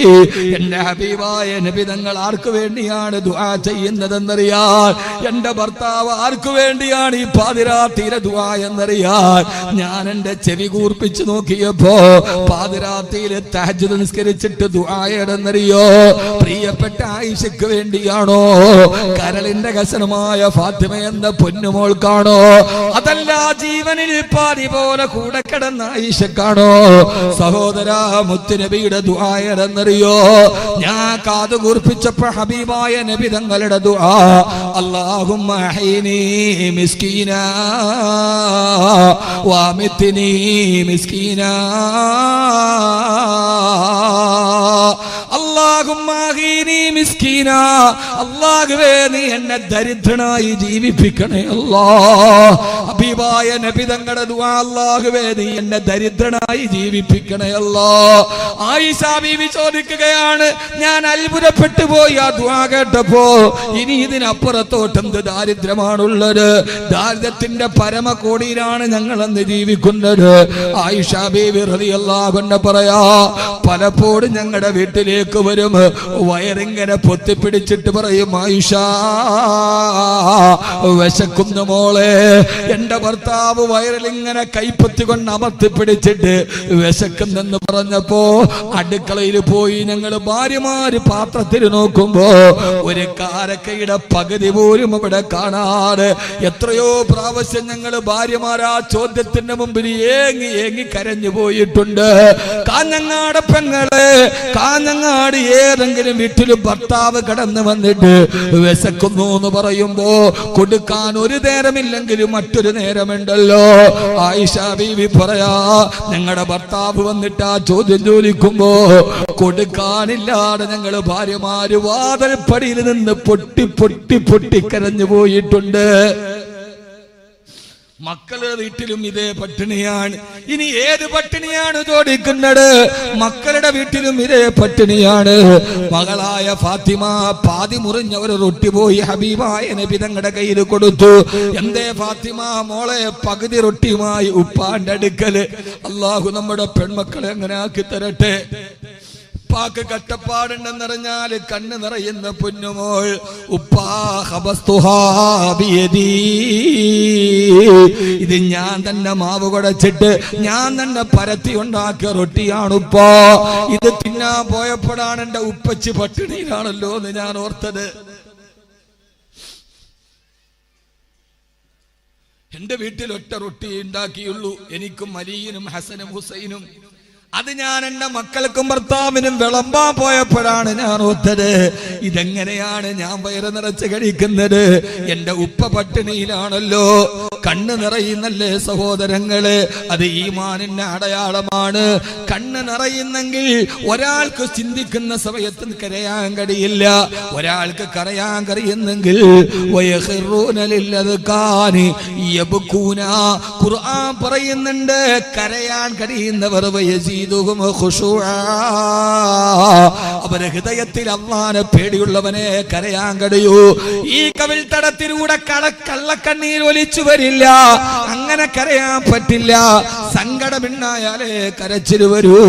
ഉപ്പാ, ഇത് ഞാൻ അതിന്റെ പകുതി ഒടിച്ചിട്ട് എന്റെ പൊന്നുപ്പച്ചയ്ക്ക് കൊണ്ടുവന്ന് തന്നതാണ്. മകള് തന്ന പാതിരൊട്ടി എടുത്ത് വായിലേക്ക് വെച്ചിട്ട് ഉപ്പ പറഞ്ഞു, മോളെ ഫാത്തിമ, ഉപ്പാന്റെ മോളോട് ഉപ്പ ഒരു സ്വകാര്യം പറഞ്ഞു തരട്ടെയോ? ഉപ്പ ഒരു സ്വകാര്യം പറഞ്ഞു തരട്ടെയോ? എന്താണ് ഉപ്പ ചെവിയിൽ പറയാനുള്ളത്? പൊന്നുമോള് തലകുനിച്ചു. ഉപ്പാന്റെ ചെഞ്ചുണ്ട്, വഹീ പറഞ്ഞ ചെഞ്ചുണ്ട്. ബഹുമാനപ്പെട്ട അബൂ ഹുറൈറ റളിയല്ലാഹു തആല അൻഹു വിസ്തരിച്ച് പറഞ്ഞ റിസാലത്തിന്റെ ചെഞ്ചുണ്ടുകൾ മോളുടെ ചെവിയിലേക്ക് വെച്ചിട്ട് റസൂലുള്ളാഹി സ്വല്ലല്ലാഹു അലൈഹി വസല്ലം പറഞ്ഞു, ഫാത്തിമ, ഇന്ന ഹാദാ അവ്വലു തആമിൻ തആമു അബീകി മുൻദു സലാസത്തി അയ്യാം. 3 ദിവസത്തെ മുഴുപട്ടിണിക്ക് ശേഷം നിന്റെ വാപ്പ കഴിക്കുന്ന ആദ്യത്തെ ഭക്ഷണം ഇതാണ് പൊന്നുമോളെ. 3 ദിവസമായിട്ട് നിന്റെ വാപ്പ പട്ടിണിയിലാണ്. 3 ദിവസമായി നിന്റെ വാപ്പ പട്ടിണിയിലാണ് പൊന്നുമോള്. 3 ദിവസത്തെ പട്ടിണിക്ക് ശേഷം വാപ്പ കഴിക്കുന്ന ആദ്യത്തെ റൊട്ടിയാണ് നീ കൊണ്ടുവന്ന റൊട്ടി. ഈ പ്രവാചകന്റെ ദുആയാണ്. ഈ തഹജ്ജുദ് നിസ്കാരം കഴിഞ്ഞിട്ട് അല്ലാഹുവേ അല്ലാഹുമ്മ അഹീനി മിസ്കീനാ, പടച്ചവനെ നീ ഒരു മിസ്കീനായിട്ട് എന്നെ ജീവിപ്പിക്കണേ അല്ലാ. ഇനി എന്ത് ദാരിദ്ര്യം? ഇതിനപ്പുറത്തേക്കൊരു ദാരിദ്ര്യമുണ്ടോ? ഇനി ഇതിനപ്പുറത്തേക്കൊരു ദാരിദ്ര്യമില്ലല്ലോ. കാരണം എന്താ? അല്ലാഹുവിന്റെ റസൂൽ ഇത് തെരഞ്ഞെടുത്തത് വമൽ ഹയാത്തുദ് ദുനിയാ ഇല്ലാ മതാഉൽ ഗുറൂർ. ഈ ദുനിയാവ് ഇങ്ങനെയൊക്കെയാണ്. ഏത് സമയത്താണ് പോകേണ്ടതെന്നറിയില്ല. അതുകൊണ്ട് ജീവിതത്തിന്റെ ചിന്തയെ നന്നാക്കുക. അല്ലാഹു തൗഫീഖ് നൽകട്ടെ. അല്ലാഹു തൗഫീഖ് നൽകട്ടെ. അതുകൊണ്ട് എൻ്റെ സഹോദരങ്ങളോട് സമയം അവസാനിക്കുന്നു. അനിവാര്യമായി 3 ചിന്തകളിലേക്ക് നമ്മൾ മാറും. ഇനിയുള്ള നമ്മുടെ ചിന്തകൾ 3 ചിന്തകളാണ്. എത്ര ചിന്ത? വെറുതെ വാള് പറഞ്ഞാൽ പോരല്ലോ. അവസാനം ഇവിടെ നിറങ്ങുമ്പോ വാള് കേട്ടിട്ട് ഞാൻ കൊല്ലത്തുനിന്നാണ് വരണത്, ഇത്രയും യാത്ര ചെയ്ത് ഞാൻ ഇത്രയും വലിയ പ്രസംഗം കഴിഞ്ഞ് തിരിച്ചു പോകുമ്പോ എന്ത് ബാക്കിയെന്ന് ചോദിച്ചാൽ കൊള്ളാം, നല്ല പ്രസംഗമായിരുന്നു. ഇല്ല സഹോദര, ഇല്ല. അള്ളാഹുടെ മുമ്പിൽ നമ്മുടെ കയ്യിൽ ഒന്നും ഉണ്ടാവില്ല. പ്രബോധന മേഖലയിൽ ഞാൻ 18 വർഷം പിന്നിടുകയാണ്. എന്താണ് ബാക്കി എന്ന് അഹമ്മദ് കബീറിനോട് ചോദിച്ചാൽ, ബാക്കി എന്ന് പറയാൻ ഈ സദസ്സിൽ നിന്ന് ഒരാളുണ്ടാവും. അപ്പോഴാണ് ഉറൂസാകുക. അള്ളാഹു സ്വീകരിക്കട്ടെ. ഇതിന്റെ ഉറൂസ് 3 അനിവാര്യമായ 3 ചിന്തകൾ. ഇൻഷാ അല്ലാഹ് ആ രീതിയിൽ ഒന്ന് ചിന്തിച്ചൂടെ? ഇൻഷാ അല്ലാഹ് പറ. അങ്ങനെ പറഞ്ഞവരൊക്കെ ഒന്ന് കൈപൊക്കി നോക്കട്ടെ. ഇൻഷാ അല്ലാഹ് പറഞ്ഞവരൊക്കെ കൈപൊക്കി. 2 കൈയും പൊക്ക്. 2 കൈയും പൊക്ക് മനുഷ്യന്മാർ. താഴ്ത്തിയിട്ട് ഉറക്കം പോകാൻ വേണ്ടി ചെയ്ത വേറൊന്നുമില്ല. ഒന്ന് റീഫ്രഷ് ചെയ്യാൻ വേണ്ടി. കാരണം ഇടയ്ക്കൊന്ന് റീഫ്രഷ് ചെയ്യണം. ഇടയ്ക്ക് അത് ഇസ്ലാമിന്റെ കാഴ്ചപ്പാടാണ്. റുക്കൂയിലേക്ക് പോയി എഴുന്നേറ്റ് ഇരുത്തിതാൽ ഒരു അല്പനേരം ഒന്ന് നിന്ന് റീഫ്രഷ് ചെയ്തിട്ട് സുജൂദിലേക്ക് പോകാം. അല്ല റുക്കു അങ്ങനെയാണോ? അല്ലല്ലോ. റുക്കു ചെയ്തു, എഴുന്നേറ്റ് നിവർന്ന് നിന്നു, ഒന്ന് ഫ്രഷായി നേരെ സുജൂദിലേക്ക്. അനിവാര്യമായ 3 ചിന്തകൾ. അതാണ് ഇന്നത്തെ പ്രസംഗത്തിന്റെ കണ്ടന്റ്. ഓരോ സഹോദരങ്ങളും ഓരോ സഹോദരിമാരും ശല ചെയ്യൂലേ? ഉറപ്പാറ. അത് മാത്രം മതി. വേറെ നന്നാവാൻ, ലഹരി ഇല്ലാതാവാൻ, മാതാപിതാക്കളെ സ്നേഹിക്കാൻ, ഭാര്യ ഭർത്താക്കന്മാരുടെ ബന്ധം നന്നാവാൻ, എല്ലാ തിന്മകളും അവസാനിക്കാൻ അനിവാര്യമായ ഈ 3 ചിന്തകൾ ഇനി മുതൽ നമ്മുടെ ജീവിതത്തിൽ ഉണ്ടാവണം. അല്ലാഹു തൗഫീഖ് നൽകട്ടെ. ഉറക്കാമി പറയും. ഉറക്കെ 1. ബക്കറ്റ് എടുക്കാൻ സമയമായ അതുകൂടി കഴിഞ്ഞിട്ട് പറയാം. 1. നിങ്ങളൊന്ന് റീഫ്രഷ് ആയില്ലേ? ഇതെന്താ ഇന്ന് ബജറ്റ് അവതരിപ്പിച്ച മന്ത്രിസഭ കാര്യങ്ങൾ ഇങ്ങനെ ഇരിക്കണം? ഒരു ഉഷാറില്ലല്ല. നല്ല ഉഷാറായിട്ടിരിക്കും. അള്ളാഹുവിനെ നിലനിർത്തി അനുഗ്രഹിക്കട്ടെ. ഈ ബന്ധം വേറെ ഒന്നിന്റെ പേരിലുള്ള ബന്ധവുമല്ല. നമ്മൾ കൂടപ്പറപ്പുകളല്ല, സഹോദരങ്ങളല്ല, ഒരു ഉമ്മയുടെ മക്കളല്ല. മലയോര മേഖലയായ ഇടുക്കി ജില്ലയിലെ തൊടുപുഴയ്ക്കടുത്ത് കാഞ്ഞാറാണ് എൻ്റെ ജന്മദേശം. കേരളത്തിന്റെ അങ്ങേയറ്റം, കേരളത്തിന്റെ ഇങ്ങേയറ്റത്ത് കാസർഗോഡ് ജില്ലയിലെ ഹൊസ്ദുർഗാണ് നിങ്ങളുടെ സ്ഥലം. നമ്മൾ രണ്ടുപേരും ഇത്രയും അടുത്തടുത്തിരുന്ന് സംസാരിച്ചത് അള്ളാഹുവിന്റെ ദീനിന്റെ പേരിലാണ്. അള്ളാഹു നമ്മളെ അടുപ്പിച്ചത് അവന്റെ ദീനിന്റെ പേരിലാണ്. നമ്മുടെ ഇടയിൽ എന്തെങ്കിലും ബന്ധങ്ങൾ ഉണ്ടെങ്കിൽ ആ ബന്ധങ്ങൾ അള്ളാഹുവിന്റെ ദീനിന്റെ പേരിലാണ്. ഞാനും നിങ്ങളും തമ്മിലുള്ള ബന്ധം അള്ളാഹുവിന്റെ പേരിലാണ്. വേറൊരു ബന്ധവും ഇല്ല. അള്ളാഹു നമ്മുടെ ബന്ധങ്ങൾ അങ്ങനെ ആക്കി തരട്ടെ. ഞാനും അജ്മൽ സാഹിബും തമ്മിലുള്ള ബന്ധം ദീനിന്റെ പേരിലുള്ള ബന്ധമാണ്. അല്ലാതെ വേറെ ബന്ധം ഞങ്ങളുടെ ഇടയിൽ ബിസിനസ് പരമായി ഞങ്ങളൊരു ബന്ധമില്ല, കച്ചവടപരമായ ഒരു ബന്ധമില്ല. അദ്ദേഹത്തിനൊരു പാർട്ട്ണറുണ്ട്, ഖാലിദ് സാഹിബ്. അദ്ദേഹം ഞാൻ തമ്മിൽ വളരെ അടുത്ത സുഹൃത്തുക്കളാണ്. ഞങ്ങൾ തമ്മിലുള്ള ബന്ധം ദീനിന്റെ പേരിലാണ്. ആ ദീനിന്റെ പേരിലുള്ള ബന്ധങ്ങളെ അള്ളാഹു അവസാനം വരെ നിലനിർത്തി തരട്ടെ. ദീന് നിരക്കാത്തത് എന്തെങ്കിലും ഉണ്ടെങ്കിൽ ആ ബന്ധങ്ങൾ അവസാനിക്കാം. തിന്മകളോട് കൂട്ടുകൂടാൻ പാടില്ല, നന്മകളോട് ചേർത്ത് നിൽക്കണം. ഒരാൾ ചെയ്യുന്ന നന്മയെ പ്രോത്സാഹിപ്പിക്കണം. ഒരാൾ ചെയ്യുന്ന തിന്മ, അത് തിന്മയാണെങ്കിൽ മാറ്റണം. അള്ളാഹു തൗഫീഖ് നൽകട്ടെ. നിങ്ങളത് ചെയ്യാൻ പാടില്ലെന്ന് പറയണം. ഞാൻ കഴിഞ്ഞ റമദാനിൽ ദുബൈയിൽ പോയപ്പോൾ ഹംദാൻ ഫൗണ്ടേഷനുമായി ബന്ധപ്പെട്ട് ഒരു സ്വപ്ന പദ്ധതിയുമായി ബന്ധപ്പെട്ട് അവിടെ പോയപ്പോൾ ഒരു സഹോദരൻ, കാസർഗോഡുള്ള ഒരു സഹോദരനുണ്ട്. ഞങ്ങള് എന്നോടൊരിക്കൽ പറഞ്ഞു, ഉസ്താദ് ദുബൈ വരുമ്പോ എന്നെ വിളിക്കണം, എന്താവശ്യം ഉണ്ടെങ്കിലും വിളിക്കണം. ഞാൻ വിളിച്ചു. അദ്ദേഹത്തെ നേരിട്ട് കാണാൻ പറ്റിയില്ല. അദ്ദേഹം ഉസ്താദ് ഞാൻ പകലെയാണ്. അദ്ദേഹത്തിന്റെ PA ഞാൻ ഇങ്ങോട്ട് തിരിച്ചു വരുന്ന സമയത്ത് ഞാൻ ആ സഹോദരൻ കൂടെ കേൾക്കാൻ വേണ്ടി, എന്നോട് വലിയ പരിഭവമാണ് അദ്ദേഹത്തിന്. ഞാനത് അഹങ്കാരത്തിന്റെ ഭാഷയിൽ പറഞ്ഞതല്ല. എന്റെ അടുക്കൽ വന്നപ്പോ അദ്ദേഹത്തിന്റെ PA പറഞ്ഞു വിട്ടു. അദ്ദേഹം ഏതാണെന്ന് വരുമ്പോ ഒരു വലിയ പൈസ, കുറെ റിയാലുകൾ, ഏതാണ്ട് ഇവിടത്തെ ഒരു 4-5 ലക്ഷം റുപ്യ നില വരുന്ന റിയാല് എന്റെ കയ്യിൽ തന്നു. ബോസ് തരാൻ പറഞ്ഞു ഉസ്താദിന്റെ കയ്യിൽ. ഞാൻ ചോദിച്ചത് എന്താണ്? അദ്ദേഹം പറഞ്ഞു, സാധാരണയായി ബോസ് സക്കാത്ത് കൊടുക്കുന്നത് റമദാനിലാണ്. ഉസ്താദ് വന്നപ്പോൾ ഉസ്താദിനെ നേരിട്ട് തരണം, ബോസിന് വരാൻ പറ്റില്ല, അദ്ദേഹം ലണ്ടനിലേക്ക് പോയി 2 ദിവസം കഴിഞ്ഞേ വരൂ, അവിടെ ഉസ്താദിനെ ഏൽപ്പിക്കണം. ഞാൻ പറഞ്ഞു, സഹോദര ഇത് സക്കാത്തിന്റെ പൈസയാണോ? അതെ. സക്കാത്ത് വാങ്ങിക്കാൻ ഞാൻ അർഹനല്ല. സക്കാത്ത് വാങ്ങിക്കാൻ 8 കൂട്ടർ ആളുകളുണ്ട്, അവരിൽപ്പെട്ട ഒരാളല്ല ഞാൻ സക്കാത്ത് വാങ്ങിക്കാൻ അർഹനല്ല. അതുകൊണ്ട് ഇത് സക്കാത്താണെങ്കിൽ എനിക്ക് വേണ്ടാന്ന് ഞാൻ പറഞ്ഞു പോയി. ശരിയല്ലേ? പറയണ്ടേ? ഞാനത് വാങ്ങിച്ചാൽ ഞാനും കുറ്റക്കാരനാണ്. ആ സഹോദരന്റെ സക്കാത്തൊട്ട് വീടുകയുമില്ല. സക്കാത്ത് എന്ന് പറഞ്ഞ ഫർദ് വീടി എന്ന് കരുതി അദ്ദേഹം ഇരിക്കും. അപ്പൊ ഞാൻ പറഞ്ഞു, സഹോദര സക്കാത്തിന് ഞാൻ അർഹനല്ല, സദക്കയാണെങ്കിൽ നമ്മുടെ മദ്രസകൾക്ക് എന്തിനു വേണ്ടി കൊടുക്കും. അദ്ദേഹം വിനോദനെ വിളിച്ചു പറഞ്ഞു, ഉസ്താദ് പൈസ തിരിച്ചു കൊടുത്ത് എനിക്ക് വലിയ സങ്കടം ഉണ്ടാക്കി, അങ്ങനെയാണ് ഇങ്ങനെയാണെന്നൊക്കെ പറഞ്ഞു കുറെ എന്നോട് പരിഭവം പ്രഖ്യാപിച്ചു. നമ്മൾ എത്ര സന്തോഷത്തോടെയാണെങ്കിൽ ഒരാണ്ട് 5 ലക്ഷം രൂപയോളം വരും. ഞാൻ പറഞ്ഞു, ഞാൻ സക്കാത്തിന് അർഹനല്ല ആയിരുന്നു, ഇപ്പൊ അല്ല. അതിന് അർഹനായിരുന്നു ഞാനൊരു കാലത്ത്, ഇപ്പൊ അല്ല.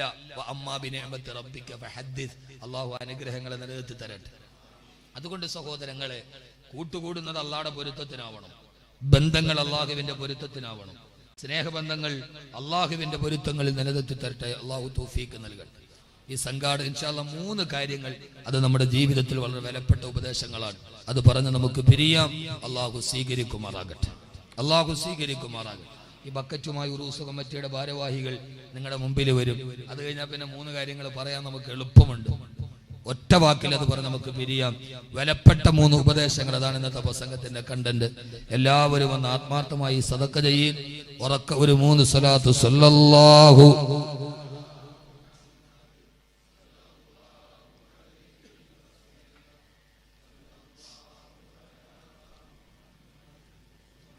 ഇപ്പൊ 2 ബക്കറ്റ് വന്നാൽ ഏതിലിടണേ? ഏതിലും ഇപ്പൊ വലിയ പാടാണുള്ളത്.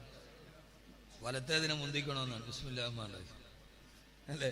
അൽ യമീൻ ഔല. അള്ളാഹു സ്വീകരിക്കുമാറാകട്ടെ. അള്ളാഹുവെ സ്വീകരിക്കണേ തമ്പുരാനെ. പ്രയാസങ്ങൾ മാറ്റണേ അള്ളാഹുവേ. ഈ സദഖ ചെയ്യുന്ന സഹോദരങ്ങളുടെ ഹലാലായ മുറാദുകളെ ഹാസിലാക്കണേ തമ്പുരാനെ. ഏതൊക്കെ ആഗ്രഹങ്ങളാണോ ആഗ്രഹങ്ങൾ നീ പരിസ്ഥിതി പൂർത്തിയാക്കി കൊടുക്കണേ അല്ലാഹ്. നന്മ നൽകി അനുഗ്രഹിക്കണേ തമ്പുരാനെ. ആദരവായ പ്രവാചകൻ നബി മുഹമ്മദ് മുസ്തഫ സല്ലല്ലാഹു അലൈഹി വസല്ലമയുടെ തിരുഹൗദിൽ നിന്ന് കുടിക്കാൻ ഞങ്ങൾക്ക് നീ തൗഫീഖ് നൽകണേ തമ്പുരാനെ. എന്റെ പ്രിയപ്പെട്ട സഹോദരങ്ങളോട് അനിവാര്യമായ 3 ചിന്തകളിലൂടെ നമ്മുടെ ജീവിതത്തെ നാം മുമ്പോട്ട് കൊണ്ടുപോകണം. അതിലൊന്നാമത്തേത്, എപ്പോഴും അല്ലാഹു നമ്മളെ കാണുന്നുണ്ടെന്നുള്ള ബോധമുണ്ടാവുക.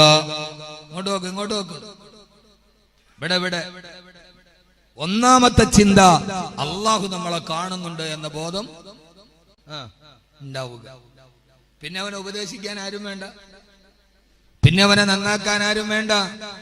ഏത് സമയത്തും എന്റെ അല്ലാഹു എന്നെ കാണുന്നുണ്ട്. ഇന്ന റബ്ബക ലബിൽ മിർസാദ്. എന്റെ അല്ലാഹു എന്നെ കാണുന്നുണ്ടെന്നുള്ള പൂർണ്ണമായ ബോധ്യമുണ്ടാവുക. അന തഅബുദല്ലാഹ കഅന്നക തറാ വഇല്ലം തകുൻ തറാഹു ഫഇന്നഹു യറാക്. നീ അല്ലാഹുവിനെ കാണുന്നില്ലെങ്കിലും അല്ലാഹു നിന്നെ കാണുന്നുണ്ടെന്നുള്ള ബോധമുണ്ടാവുക. രഹസ്യമാകട്ടെ പരസ്യമാകട്ടെ, ആരും അറിയുന്നനാകട്ടെ അറിയാത്തരാകട്ടെ, എന്റെ ഭാര്യ എന്നെ കാണുന്നില്ല, എന്റെ മക്കൾ കാണുന്നില്ല, എന്റെ മാതാപിതാക്കൾ എന്നെ കാണുന്നില്ല, ആരും എന്നെ കാണുന്നില്ലെങ്കിലും എല്ലാം കാണുന്ന അല്ലാഹു ഉണ്ടല്ലോ. ലാ തഖുദുഹു സിനത്തും വലാ നൗം. അവൻ ഉറക്കമില്ല, അവന് തളർച്ചയില്ല. അവനാണ് അർദ്ധരാത്രിയുടെ ഗർഭപാത്രത്തിൽ ആകാശത്തിൽ നിന്ന് സൂര്യനെ ഉദിപ്പിക്കാൻ കഴിവുള്ള എന്റെ അള്ളാഹു എന്നെ കാണുന്നുണ്ടെന്നുള്ള ബോധ്യമുണ്ടാവുക. അള്ളാഹുവിനെയാണ് എനിക്ക് പേടി. അതുകൊണ്ടാണ് സഹോദരിമാരെ, പാതിരാവിന്റെ നിശബ്ദതയിൽ ഉമർ റളിയല്ലാഹു അൻഹു നടന്നു പോകുമ്പോ മോളെ പാലിൽ വെള്ളം ചേർക്കും മോളെ. ഉമ്മ ഉമർ റളിയല്ലാഹു അൻഹു കാണുകില്ല ഉമ്മ. ഉമ്മാന്റെ മറുപടി മോളെ ഉമർ കാണില്ലല്ലോ, ഉമർ അവിടെ കിടന്ന് ഉറങ്ങുകയല്ല മോളെ, ഉമർ നമ്മളെ കാണുന്നില്ലല്ലോ എന്ന് പറഞ്ഞപ്പോ ഉമ്മാനെ തിരുത്തി കൊടുത്ത 16 വയസ്സുള്ള കൗമാരക്കാരി ഉമ്മ ഇതാക്കാന ഉമറുനായിമന് ഫറബ്ബു ഉമറു യഖ്ലാൻ. ഉമർ ഉറങ്ങിയാലും ഉമറിന്റെ റബ്ബ് ഉറങ്ങില്ലല്ലോ ഉമ്മ എന്ന് ഉമ്മാന്റെ കയ്യിൽ പിടിച്ച് തിരുത്തി കൊടുത്ത 16 വയസ്സുകാരി കാസർഗോഡ് കൗമാരക്കാരി പെങ്ങളെ, +1 പഠിക്കുന്ന, +2 പഠിക്കുന്ന, എഞ്ചിനീയറിംഗിന് പഠിക്കുന്ന, ആരും അറിയാതെ അന്യപുരുഷന്റെ കഴുത്തിൽ ചേർന്ന് പിടിക്കുന്ന, വിശ്രമവേളകളിൽ സ്കൂളിന്റെ ഇടനാടുകളിൽ, കോളേജിന്റെ ഹോസ്റ്റലുകളിൽ, വിദൂരതയിൽ താമസിക്കുന്ന ഹോസ്റ്റലുകളിൽ എല്ലാവരുടെയും കൺവെട്ടത്ത് നിന്ന് അകലെയാകുമ്പോ തെറ്റ് ചെയ്യുന്ന പെങ്ങള്, കാഞ്ഞങ്ങാട് ഓരോ വീട്ടിലും, ഈ ഹോസ്തുർഗ് ടൗൺ മുസ്ലിം ജമാഅത്തിന്റെ ഓരോ വീട്ടിലും ഇങ്ങനെ ഒരു പെണ്ണുണ്ടാവണം. ഉമ്മ തെറ്റ് ചെയ്യാൻ പോകുമ്പോ ഉമ്മാന്റെ കയ്യിൽ പിടിച്ചിട്ടുമ്മ അള്ളാനെ സൂക്ഷിക്കണേ, അള്ളാനെ പേടിക്കണേ, നരകത്തെ പേടിക്കണേ, പരലോകമുണ്ടുമ്മ, മഹ്ശറയുണ്ടുമ്മ, സ്വർഗമുണ്ടുമ്മ, നരകമുണ്ടുമ്മ, ഹിസാബുണ്ടുമ്മ, നരകത്തിന്റെ മലക്കുകളുണ്ടുമ്മ. തെറ്റ് ചെയ്യാൻ പോകുന്ന ഉമ്മയുടെ കയ്യിൽ പിടിച്ചിട്ട് തിരുത്തി കൊടുക്കുന്ന കൗമാരക്കാരിയെ ഓരോ വീട്ടില് സൃഷ്ടിക്കപ്പെടണം. ഉമ്മ ഗൾഫിൽ നിൽക്കുന്ന വാപ്പാനെ ചതിക്കരുത്, കുടുംബത്തെ ചതിക്കരുത്. അള്ളാടെ കണ്ണ് വെട്ടിക്കാൻ കഴിയില്ല ഉമ്മ. ഉമ്മാന്റെ ഫേസ്ബുക്ക് കാണുമ്പോ, ഉമ്മാന്റെ വാട്സപ്പ് കാണുമ്പോ, ഉമ്മയുടെ അരുതായ്മ കാണുമ്പോ ഉമ്മായോട് ധർമ്മബോധത്തെ പറഞ്ഞു കൊടുക്കുന്ന, പ്രിയപ്പെട്ട ഉമ്മായ തെറ്റിൽ നിന്ന് വിലക്കുന്ന ഒരു കൗമാരക്കാരിയെ നമ്മുടെ വീടിന്റെ ഉള്ളിൽ സൃഷ്ടിക്കാൻ കഴിയണം. ആ സൃഷ്ടിക്കാൻ കഴിയണമെങ്കിൽ ഏതാണ് ശിക്ഷയെന്ന്, ഏതാണ് അതിന്റെ രക്ഷയെന്നറിയോ? വഇന്ന റബ്ബക ലബിൽ മിർസാദ്.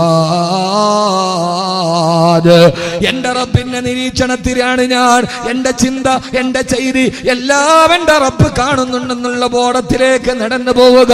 പിന്നെ മദ്യപിക്കില്ല, പിന്നെ കഞ്ചാവ് വലിക്കില്ല, പിന്നെ ലോട്ടറി മേടിക്കില്ല, പിന്നെ ചൂതാട്ടം നടത്തില്ല, പിന്നെ അവൻ കള്ളം പറയില്ല, പിന്നെ അവന് വഞ്ചന കാണിക്കില്ല, പിന്നെ അവൻ കൃത്രിമം കാണിക്കില്ല, പിന്നെ അവൻ കള്ളം പറയില്ല, പിന്നെ അവൻ ഭാര്യയെ വഞ്ചിക്കില്ല, പിന്നെ അവൻ ഉപ്പാനെ ചതിക്കില്ല. സഹോദരങ്ങളെ, ഏറ്റവും പ്രധാനപ്പെട്ട ബോധം ഇന്ന റബ്ബക ലബിൽ മിർസാദ്. എന്റെ റബ്ബ് എന്നെ നിരീക്ഷിക്കുന്നുണ്ട്, എന്റെ റബ്ബ് എന്നെ നിരീക്ഷിക്കുന്നുണ്ട്. അത് മദ്യപാനത്തിന് മാത്രമല്ല, എന്റെ സഹോദരങ്ങളോട് ഞാൻ മുന്നറിയിപ്പ് നൽകുകയാണ്. അല്ലാഹുവിന്റെ ഖുർആനിന്റെ മുന്നറിയിപ്പ്.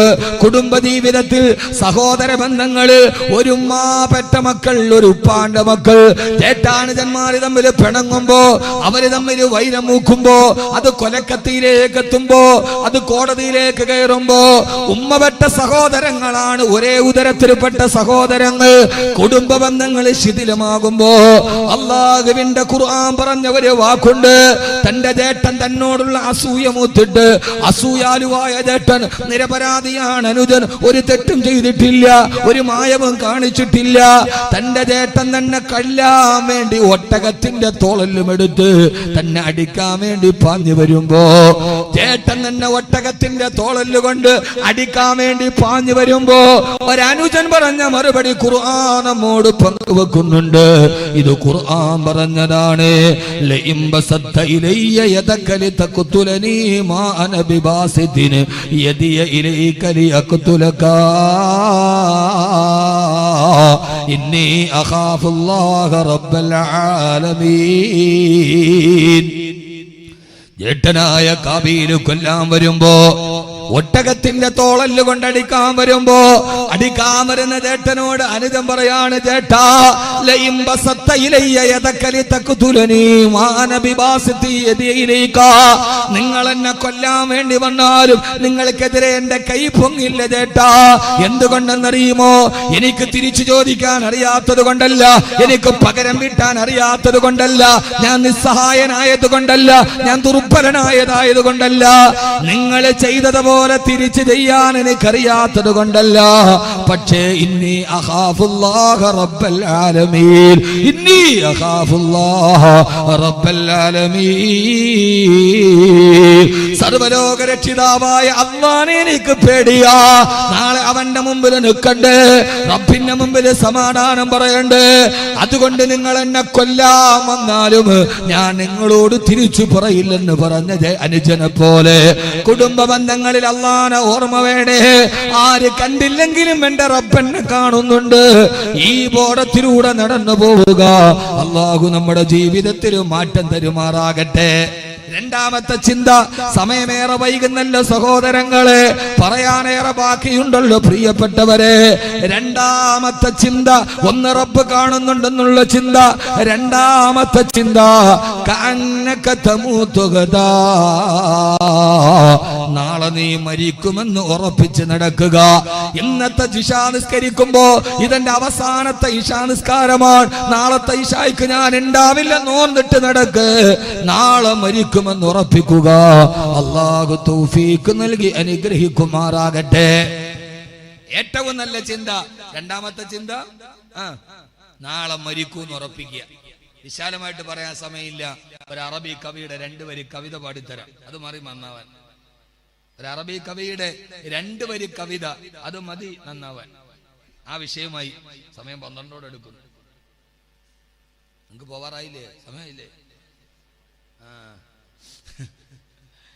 സഹോദരങ്ങളെ, ഒരു അറബി കവി വാഴ്ത്തപ്പെടട്ടെ. അദ്ദേഹത്തിന്റെ അർത്ഥതുല്യമായ അർത്ഥദ്യോതകമായ ആശയവ്യാപ്തി വാഴ്ത്തപ്പെടട്ടെ. അറബി കവി പാടുകയാണ്, ഹലക്കൽ മുദാവി വൽ മുദാവാ വല്ലദീ ജലബദ്ദവാ ബഅഹു വൽ മുഷ്തരി. എത്ര സുന്ദരമാണ് ആ കവിത, എത്ര അർത്ഥവത്താണ് ഈ കവിത. ഈ 2 വരി കവിത മതി ജീവിതത്തിൽ മാറ്റം വരുത്താൻ. ഹലക്കൽ മുദാവി വൽ മുദാവാ വല്ലദീ ജലബദ്ദവാ ബഅഹു വൽ മുഷ്തരി. ഹലക്കൽ മുദാവി, ചികിത്സിച്ച ഡോക്ടറെയും മരണം കൊണ്ടുപോയി. വൽ മുദാവാ, ചികിത്സിക്കപ്പെട്ട രോഗിയെയും മരണം കൊത്തി പറന്നുപോയി. അല്ലദീ ജലബദ്ദവാ, ഈ ഡോക്ടർക്ക് രോഗിക്ക് കൊടുക്കാൻ മരുന്നുമായി വന്ന മെഡിക്കൽ റെപ്പും വന്നവടയിൽ വണ്ടി ഇടിച്ചു മരിച്ചുപോയി. ഈ മരുന്ന് വിട്ട ഫാർമസിക്കാരനും മരിച്ചുപോയി. വൽ മുഷ്തരി, മരുന്ന് വാങ്ങിക്കാൻ, രോഗിക്ക് മരുന്ന് വാങ്ങിക്കാൻ പോയ കൂട്ടിരിപ്പുകാരനും മരിച്ചുപോയി. ഇനി ആരാണ് മരിക്കാത്തത്? രോഗം മരുന്നുകൊണ്ട് ഏതെങ്കിലും ഒരാളും മരിക്കാതിരിക്കണമെങ്കിൽ മരിക്കാതിരിക്കേണ്ടത് ഫാർമസിക്കാരനാണ്. അവന്റെ അലമാരയുടെ റാക്കുകളിൽ എത്ര മരുന്നുകളാണ് ഇരിക്കുന്നത്. മരിക്കാതിരിക്കണമെങ്കിൽ ഫാർമസിക്കാരൻ മരിക്കാതിരിക്കണ്ടേ? മെഡിക്കൽ സ്റ്റോറുകാരൻ മരിക്കാതിരിക്കണ്ടേ? സർവ്വരോഗത്തിനുമുള്ള മരുന്നവന്റെ അലമാരയിലെ റാക്കിലുണ്ട്. അറ്റാക്ക് വന്നാൽ അപ്പം തിന്നാൻ, വരാതിരിക്കാൻ നാക്കിന്റെ അടിയിൽ വെക്കാൻ, എല്ലാ മരുന്നും അവന്റെ റാക്കിലുണ്ട്. എന്നിട്ടും അവനെയും മരണം കൊണ്ടുപോയല്ലോ. ഹലക്കൽ മുദാവി വൽ മുദാവാ വല്ലദീ ജലബദ്ദവാ ബഅഹു വൽ മുഷ്തരി. തന്റെ ചികിത്സയുടെ കേമത്വം കൊണ്ട് ആയിരക്കണക്കിന് ക്യാൻസർ രോഗികൾക്ക് മരുന്ന് കൊടുത്ത് ചികിത്സിച്ച് ഭേദമാക്കിയ ഏറ്റവും വലിയ ക്യാൻസർ വിദഗ്ധനായ ഡോക്ടർ മരിച്ചത് ക്യാൻസർ വന്നിട്ടാണ്. ഇതാണ് വിധി, ഇതാണ് ജീവിതം. അതുകൊണ്ടാണ് പറഞ്ഞത്, ജീവിതമാണ് എന്നെ ചതിച്ചത്, മരണം എന്നെ ചതിച്ചിട്ടില്ല. അതുകൊണ്ട് സഹോദരങ്ങളെ, മരിക്കുമെന്ന് ഓർത്തിട്ട് നടക്കുക. അല്ലാഹു തൗഫീഖ് നൽകട്ടെ. നാളെ 6 അടി മണ്ണിലേക്ക് പോയാൽ ഒന്നും അറിയാത്തൊരു ലോകത്തേക്ക് ഞാൻ കടന്നു പോകുമെന്ന് ഓർക്കുക. അല്ലാഹു തൗഫീഖ് നൽകി അനുഗ്രഹിക്കട്ടെ. എല്ലാം നടന്നു പോകുന്ന ഒരു ലോകത്തേക്ക്, മറന്നു പോകുന്ന ഒരു ലോകത്തേക്ക്, വിവരമറിയാൻ കഴിയാത്ത, എത്ര പെട്ടെന്നാണ് വിവരമറിയാത്തത്. ഒരാൾ മരിച്ചുകുന്നതിന് മുമ്പ് നമ്മൾ ചോദിക്കും, അവൻ എവിടെ എത്തി? അജ്മൽ സാഹിബ് ഉച്ചക്കെ എന്നെ വിളിച്ചു, എവിടെ എത്തി? ഞാൻ പറഞ്ഞു മലപ്പുറത്ത്. കുറച്ചു കഴിഞ്ഞപ്പോ വീണ്ടും വിളിച്ചു കോഴിക്കോട്, പിന്നെ വിളിച്ചപ്പോ പറഞ്ഞ തളിപ്പറമ്പ്. ഒരൽപ്പം കഴിഞ്ഞ് വീണ്ടും വിളിച്ചു പരപ്പനങ്ങാടി. പയ്യന്നൂർ സ്ഥലമുണ്ടല്ലോ, പാപ്പിനിശ്ശേരി. പാപ്പിനിശ്ശേരിയിലും മഗ്‌രിബ് നിസ്കരിക്കാൻ ഇറങ്ങിയിട്ടുണ്ട്. ഇൻഷാ അല്ലാഹ് ഉടനെ എത്തും. ഞാൻ അദ്ദേഹം പറഞ്ഞ വീട്ടിൽ ഞങ്ങൾ കാത്തിരിക്കുകയാണ്. സ്നേഹബന്ധങ്ങളെ അല്ലാഹു നിലനിർത്തി തരട്ടെ. അദ്ദേഹത്തിന്റെ സൽക്കർമ്മങ്ങളെ അല്ലാഹു സ്വീകരിക്കട്ടെ. ആരും അറിയാതെ ചെയ്യുന്നത് അല്ലാഹുവേ നീ അറിയുന്നുണ്ട്. അർഹമായ പ്രതിഫലം നൽകണേ തമ്പുരാനെ. കുറെ കഴിഞ്ഞപ്പോ വിളിച്ചു, ഞാൻ ഫോൺ എടുത്തില്ല, കാരണം ഞാൻ മെല്ലെ മയക്കത്തിലേക്ക് വീണു. അപ്പൊ പിന്നെ ഡ്രൈവറെ വിളിച്ചു, എവിടെ എത്തി? ഇവിടെ എത്താറായി. ഞാൻ പറഞ്ഞത് എന്തെന്നറിയുമോ? അഹമ്മദ് കബീർ ബാക്കവിയുടെ വിവരങ്ങൾ അറിയണമെങ്കിൽ എന്റെ ഫോൺ നമ്പറിൽ നിങ്ങൾ വിളിച്ചാൽ മതി. പക്ഷെ എടുക്കില്ലെന്ന് മാത്രം. പരിഭവങ്ങളില്ല സഹോദരങ്ങളെ. ഒരാൾ ജീവിച്ചിരിക്കുമ്പോ മരിച്ചു കഴിഞ്ഞാലും ചോദിക്കും എപ്പോഴാണ് മരിച്ചത്? ഇന്നലെ രാത്രി ഉറക്കത്തിലാണ് മരിച്ചത്. ഇപ്പൊ എന്തെടുക്കുന്നു? ആളുകളൊക്കെ വന്ന് കാണുന്നുണ്ട്. ദുഹറിന് നിങ്ങൾ വിളിക്ക്, മകൻ ഗൾഫിൽ നിന്ന് പുറപ്പെട്ടിട്ടുണ്ട്. അസറാകുമ്പോൾ നിങ്ങൾ വിളിക്ക്, മയ്യത്ത് പള്ളിയിലേക്ക് എടുത്തിട്ടുണ്ട്. അസർ കഴിഞ്ഞിട്ട് വിളിക്ക്, മയ്യത്ത് നിസ്കാരം കഴിഞ്ഞിട്ടുണ്ട്. ഒരു 15 മിനിറ്റ് കഴിഞ്ഞ് വിളിക്ക്. ഇപ്പൊ എന്താണ് അവസ്ഥ? എല്ലാവരും കൂടി മയ്യത്ത് നിസ്കാരം കഴിഞ്ഞ ഖബറിലേക്ക് വെച്ചിട്ടുണ്ട്. ഉസ്താദ് തൽഖീൻ ഓതുന്നുണ്ട്. അല്ലാഹുവിന്റെ കരാറിനെ കുറിച്ച് പറയുന്നുണ്ട്. ഒരു 5 മിനിറ്റ് കഴിഞ്ഞു. ഇനി നിങ്ങൾ വിളിക്ക്, എന്തെടുക്കുന്നു? അറിയില്ല. മണ്ണിട്ട് മൂടി, മണ്ണിന്റെ അടിയിലായി ഒരു ചാൺ മുകളിൽ ഞാൻ നിൽക്കുന്നുണ്ട്. പക്ഷെ ഇപ്പോഴത്തെ അവസ്ഥ എന്തെന്ന് എനിക്കറിയില്ല. എവിടെയാണ് എന്റെ ഉപ്പ? എവിടെയാണ് എന്റെ ഉമ്മ? എവിടെയാണ് കബീർ ബാക്കവി? അറിയില്ല. എനിക്കൊരൊറ്റ അവസ്ഥാന്തരങ്ങളെ കുറിച്ചറിയില്ല. ഫോൺ കമ്പിലെറ്റർ മുഴുവനും നിലച്ചില്ലേ? ഇവർക്കുള്ള ഹാലറിയാത്തത് അത്ഭുതമല്ലേ? തന്റെ കാവ്യ പല്ലതങ്ങൾ കൊണ്ട് ആത്മീയതയുടെ രാഗസുത പാടി തീർത്ത മലയാളത്തിന്റെ വലിയായ മഹാകവി തടവ മുഹമ്മദ് കുഞ്ഞു മൗലവി നവ്വറല്ലാഹു മർക്കദ മഹാനവറുകൾ പാടിത്തരികയാ. ഫോൺ കമ്പിലെറ്റർ മുഴുവനും നിലച്ചില്ലേ? അവർക്കുള്ള ഹാലറിയാത്തത് അത്ഭുതമല്ലേ? കബീർ ബാക്കവി ഇവിടെ നിന്ന് വയൽ കടിഞ്ഞു പോയാൽ നാളെ ഉപ്പളയില. ഒരാളെ വിളിച്ചിട്ട് എന്തെടുക്കുന്ന ബാക്കവി എന്ന് ചോദിച്ചാൽ, ഇനി ഞാൻ ഫോൺ എടുത്തില്ല. എന്റെ ഡ്രൈവർമാര് കഴിഞ്ഞ 10 വർഷമായി എന്നെ നിഴല് പോലെ കൂടെ നടക്കുന്ന അബുവിനെയോ അനസിനെയോ വിളിച്ചാ മതി. എന്നിട്ട് ഉസ്താദവിടെ അവര് പറയും ഉറങ്ങുന്നുണ്ട്, അല്ലെങ്കിൽ കൂടെയുണ്ട്, അല്ലെങ്കിൽ സുഖമില്ലാതെ കിടപ്പാണ്. എന്റെ അവസ്ഥ എന്തെന്നറിയണമെങ്കിൽ അവരോട് ചോദിച്ചാൽ പറഞ്ഞു തരും. കാരണം അവര് നിഴല് പോലെ എന്റെ കൂടെയുണ്ട്. അള്ളാഹു അവർക്ക് സന്തോഷം നൽകി അനുഗ്രഹിക്കട്ടെ.